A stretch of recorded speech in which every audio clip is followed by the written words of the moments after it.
इस जगह पे वो जो सामने दिख रहा है ना, उधर वो पेड़ के पीछे सा टेंट जैसा जगह, आप लोगों को आवाज़ भी आ रही होगी, वहाँ पे वो शादी वादी होती है। और उस बिल्डिंग के सामने ही वो जो वाटिका है वो सामने ही है। तो लोगों में इंसानियत किस हद तक मरी है। Hi friends, welcome to the channel. कैसे आप सभी? उम्मीद करती हूँ कि इस पैंडेमिक टाइम में आप लोग सही होंगे। तो अभी बज रहे हैं दोपहर के 4, आई थिंक 4 बज रहे हैं, और थोड़ी देर पहले ही मैं नहाई हूँ। और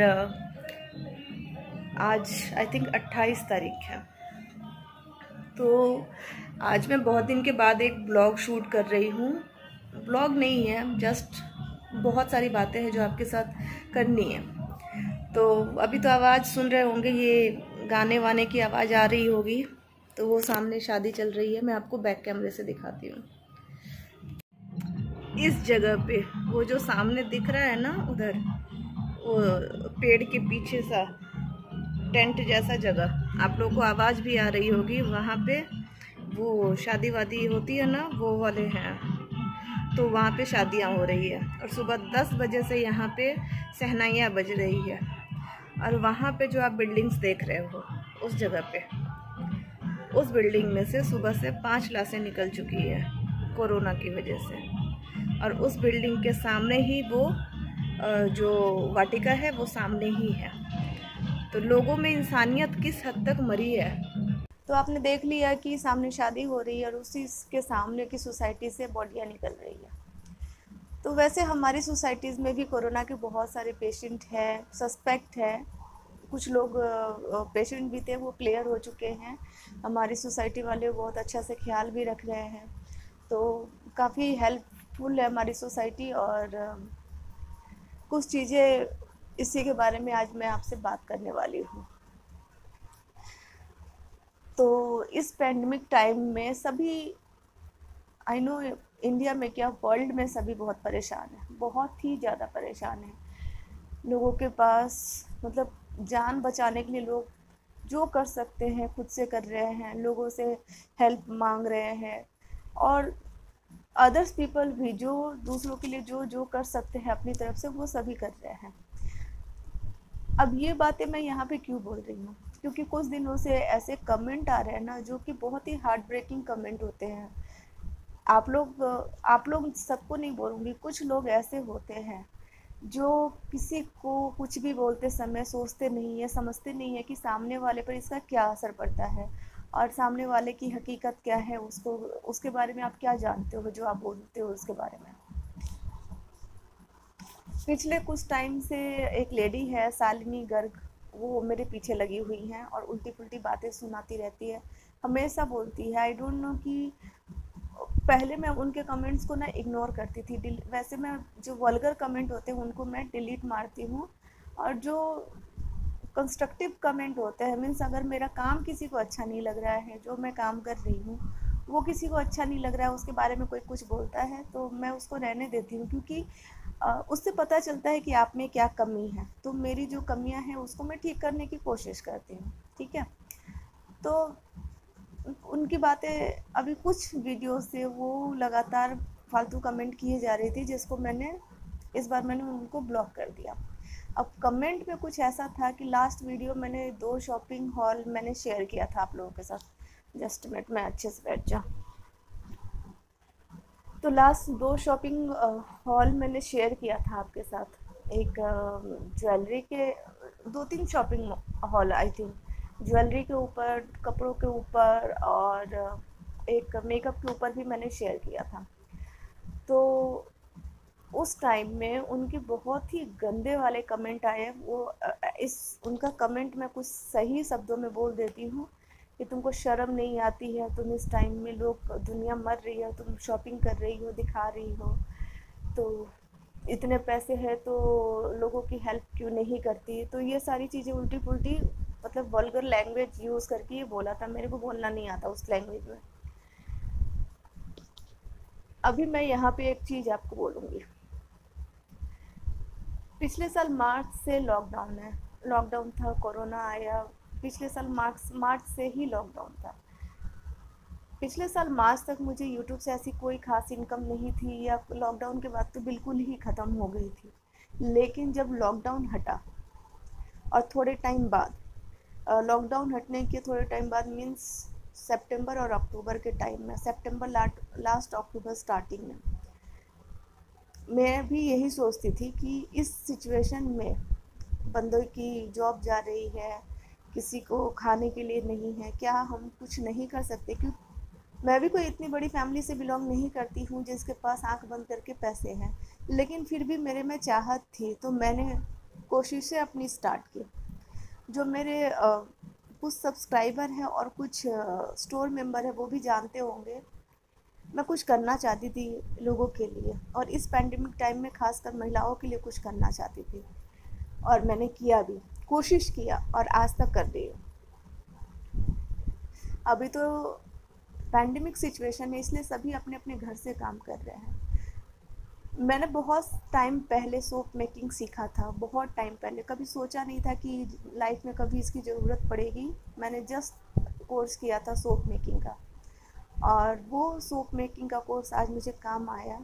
मैं अक्टूबर मंथ से मैंने स्टार्ट किया था सोप मेकिंग, और जिस जो सामने जो मैंने आपको वो फ्लैट्स वगैरह दिखाया ना, वहाँ पे लोग बहुत गरीब तबके के लोग रहते हैं, मीन्स वो गवर्नमेंट ने उनको प्रोवाइड करवाई है, उस टाइप के लोग रहते हैं। तो वहाँ से 4 औरतों को लेकर मैंने काम स्टार्ट किया था, उनको सोप मेकिंग सिखाई, काम हम लोगों ने स्टार्ट किया था। अगर आप मुझे मेरे क्रेजी रील 101 वाले चैनल पे अगर आप लोगों ने मुझे देखा होगा, तो आपने देखा होगा कि मैं हमेशा ऑफिस में बैठती थी। वो ऑफिस ही नहीं था, एक वर्कशॉप भी था। सामने से छोटा सा ऑफिस था और पीछे से वर्कशॉप था। उस वर्कशॉप में मैं उन 4 फीमेल्स के साथ मिल के अपना soap making and candle making का बिज़नेस स्टार्ट की थी, और वहाँ से थोड़ा बहुत रोज़गार उनको भी मैंने कोशिश की दिलाने की। अभी जो भी प्रोडक्ट है मेरे लोकल मार्केट में मैं सेल की थी, लेकिन अब उसको ऑनलाइन प्लेटफॉर्म पे भी ले आऊँगी। अब मैं ये सब क्यों बता रही हूँ? ये सब बताने का रीज़न ये है कि मैंने अपनी तरफ से कोशिश की कि उन 4 महिलाओं को रोज़गार मिले, और आज के टाइम में हमारे साथ और 2 महिलाएं, मतलब पूरे 6 महिलाओं की टीम है, मेरे हस्बैंड है और मैं हूँ। तो टोटल 8 लोग हम लोग यहाँ पे इस बिज़नेस को कर रहे हैं। और यहाँ पे एक और चीज़ आपको बताऊँ कि इससे जो भी प्रॉफिट होता है, तो उस प्रॉफिट का हम 40% कोशिश करते हैं कि हम लोगों के अच्छे के लिए काम करें। हमारे यहाँ पर एक फाउंडेशन चलता है हमारी सोसाइटी में, वो फाउंडेशन बहुत अच्छा है, जो कि काफ़ी गरीब लोगों के लिए काम करता है। अभी पैंडेमिक सिचुएशन में जिन लोगों को टेस्ट करवाने का पैसा नहीं था, या जिन लोगों के लिए मेडिसिन का पैसा नहीं था, वो प्रोवाइड करवाते हैं। तो हमारी उस सोसाइटी के जो फंड है उसमें हम अपना इनकम का 40% देते हैं। और यहाँ पे ऐसी सिर्फ मैं अकेली नहीं हूँ, हमारे सोसाइटी में ऐसे बहुत लोग हैं जो करते हैं ऐसा काम, और वो अपनी तरफ से जो हो सकता है करते हैं अपने अपने हिसाब से। इसके अलावा और भी एक चीज़ बोलूँ, आप लोगों को बोलते हुए थोड़ी सी शर्म आनी चाहिए कि हम पैसे को ऐसे उड़ा रहे हैं। तो मैं यहाँ पे और भी कुछ आपको क्लियर करना चाहूँगी कि जो जो भी हमारे टीम मेंबर हैं, जो भी हमारे साथ मिलके काम कर रहे हैं, 6 महिलाएं जो भी है हमारे साथ, उन सबसे भी मैं अपने अगले वीडियो में मिलवाऊंगी, जब थोड़ा सा ये पैंडेमिक माहौल थोड़ा सही हो जा रहा है। तो सब जब हम इकट्ठा होंगे अपने वर्कशॉप में, तो मैं आपको मिलवाऊंगी ज़रूर, और मैं अपना वर्कशॉप का भी टूर करवाऊंगी। वो भी फीमेल जो है अपने इनकम का 30% उस फाउंडेशन को दे रही है, ताकि उनका मतलब अपनी तरफ से वो कुछ हेल्प कर पाए। तो अपने अपने तरफ से तो हम लोग जो कोशिश हो पा रही है कर रहे हैं। और चीज़ मैं बता रही हूँ, ये सब चीज़ें बताना नहीं चाहिए कि आपने किया और बताया, ये अच्छी बात नहीं होती है। लेकिन कुछ फालतू लोग, कुछ परसेंट जो फालतू लोग हैं ना, वो यहाँ पे आके उल्टा पुल्टा बोलते हैं। और वो फालतू लोग, कितनी ज़ोर से बजा रहे हैं, उन फालतू लोगों की वजह से जो अच्छे माइंड वाले लोग होते हैं उनका भी माइंड डिस्टर्ब होने लगता है। ठीक है, तो अब मैं अपने हस्बैंड की बात बताती हूँ।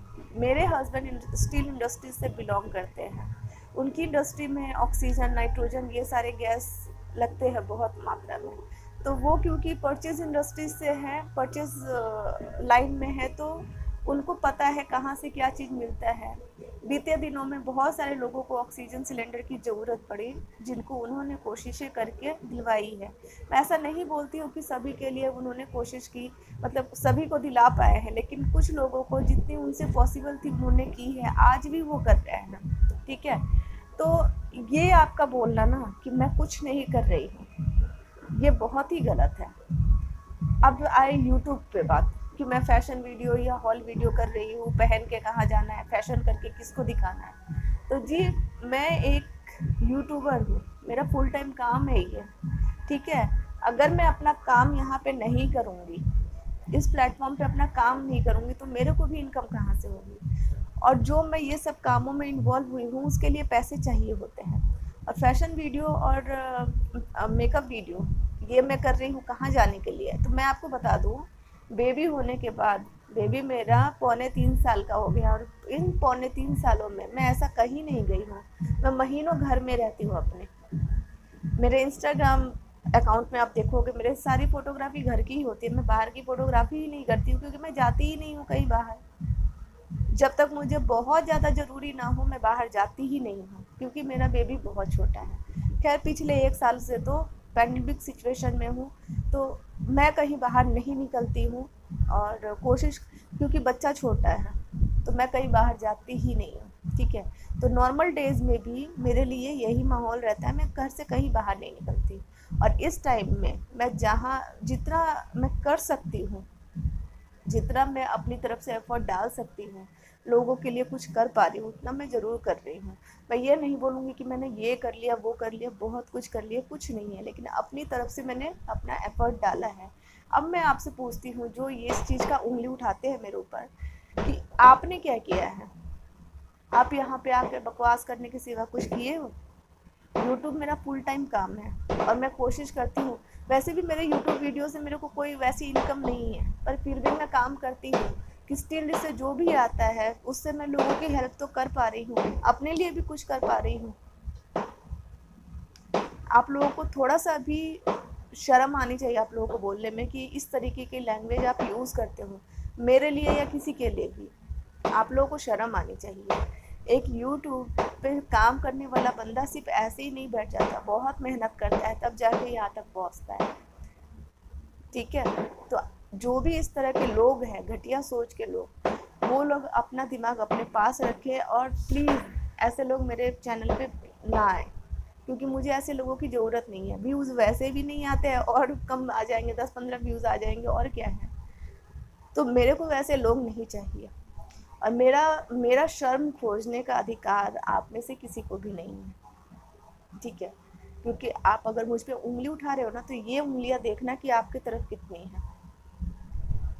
बहुत शांत स्वभाव के साथ मैं ये बात बोल रही हूँ। मेरे को नहीं आता है चिल्ला चिल्ली करना, या बैड लैंग्वेज यूज़ करना, गाली गलौज करना, या फालतू क्लिक बैट करना, मुझे नहीं आता है, ठीक है।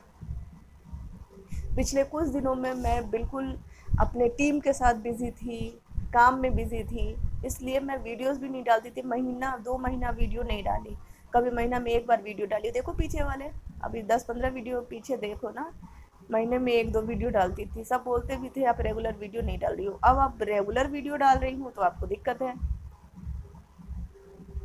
अब क्योंकि ये चैनल फैशन का है, ब्यूटी का है, तो इसमें क्या वीडियो डालूँ बताओ? लोगों की बॉडी निकल रही है उसका वीडियो डालूँ यहाँ पे? ये जो गाना बजाना वहाँ पे नाच गाना हो रहा है उसका वीडियो डालो, बताओ क्या डालूँ आप? प्लीज़ ऐसे लोग ना आया करें जो मन को तकलीफ़ देते हैं। और शर्म मैं किस बात का करूँ? मैंने ऐसा कोई काम नहीं किया है जिसके लिए मुझे शर्म करना पड़े, ठीक है। आई नो बहुत लोगों को मेरी बात बुरी लग रही होगी, और बुरी उन्हीं को लगेंगी जिनके मन में खोट है और लोगों के लिए उल्टा सोचते हो। तो प्लीज़ मैं इतना ही बोलना चाहूँगी कि प्लीज़ किसी के लिए कुछ अच्छा नहीं कर सकते ना, तो उसके लिए बुरा करने की भी ज़रूरत नहीं है, कुछ ना करो। दुनिया में ऐसे लोग भी होते हैं जो किसी के लिए कुछ नहीं करते हैं, तो कुछ हो थोड़ी ना जाता है, ठीक है। कोशिश कीजिए अपने शब्दों पे हमेशा कंट्रोल रखने की कोशिश कीजिए, क्योंकि किसी के शब्द किसी के लिए कैसे कैसे किसी को चुभते हैं ना, शायद आप जैसे समझदार लोगों को बताने की ज़रूरत नहीं है। इतना ही बोलना था। और वैसे भी मुझे फ़र्क नहीं पड़ता है, आप लोग वैसे भी वीडियो देखते नहीं हो, तो इससे मेरा ज़्यादा इनकम नहीं होता है। और जो इनकम होता है मैं कोशिश करती हूँ कि उसको किसी न किसी तरीके से लोगों के लिए कर पाऊँ कुछ, क्योंकि मेरे हस्बैंड इतना कमा लेते हैं कि हमारा घर परिवार अच्छे से चल जाए। किसी ने किसी को देखा नहीं है कि किसका टाइम कब कैसा आता है। अपने से जो आप पुण्य कर सकते हो कर लो, किसी का कौन सा टाइम आने वाला है किसी को नहीं पता है। इतना ही बोलना था, हाथ जोड़ के आपसे बोलती हूँ कि कभी दोबारा ऐसे लोग मेरे चैनल पे ना आए, ठीक है। मैं इस तरह के वीडियो अच्छा नहीं लगता है बनाना, लेकिन बनाना पड़ रहा है और ऐसे लोगों को जवाब देना ज़रूरी है। जो मेरे जेन्युइन सब्सक्राइबर हैं, आप बताना कि क्या मैं गलत बोली, कोई भी शब्द गलत बोला मैंने, प्लीज़ बताइएगा। चलिए, अगर आप मेरे जेन्युइन सब्सक्राइबर हैं तो बने रहिएगा मेरे साथ। मेरा काम अच्छा लगे तो अप्रिशिएट कीजिए। काम में कोई खोट नज़र आए तो मुझे बताइए कि आपके काम में ये पसंद नहीं है, ताकि मैं उसको ठीक करूँ। लेकिन ये फालतू की चीज़ें ना करें प्लीज़। चलिए फिर मिलते हैं किसी अच्छे टॉपिक पे अच्छे वीडियो में।